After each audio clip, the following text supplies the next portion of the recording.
युक्रेनवर रशियाने हल्ला केल्यानंतर अगोदर इंग्लंड आणि आता नंतर अमेरिकेनेही काही आर्थिक निर्बंध लादले आहेत. परंतु याशिवाय आगामी काळात रशियावर कोणते निर्बंध लादले जाऊ शकतात याबाबत आजच्या लेट्सअप विशेष सोपाच्या माध्यमातून जाणून घेऊया.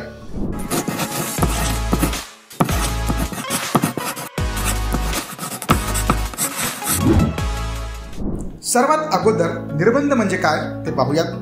तर निर्बंध हे युद्धजन्य स्थितीमध्ये लादले जातात. आंतरराष्ट्रीय कायद्याचा भंग करणारी कृती एखाद्या देशाने केली तर त्या देशाविरोधात व्यापारी वा तत्सम कारवाई करण्यात येते. त्यालाच निर्बंध असं म्हटलं जातं. सद्यस्थितीत रशियावर काय निर्बंध लागू आहेत? युक्रेनच्या पूर्वेकडील प्रांतांना स्वतंत्र देशाचा दर्जा दिल्यानंतर ब्रिटन, अमेरिका, जर्मनी यांनी रशियावर आर्थिक निर्बंध लादले आहेत.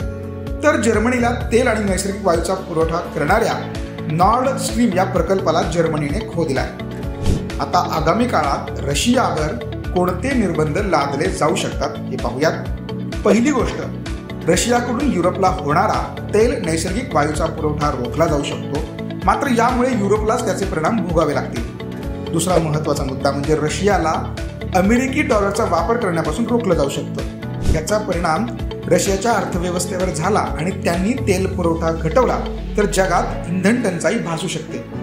तिसरी महत्त्वाची गोष्ट, रशियाला जगभरातून होणाऱ्या उच्च तांत्रिक वस्तूंच्या निर्यातीवर बंदी आणण्याचं पाऊल देखील उचललं जाऊ शकतं.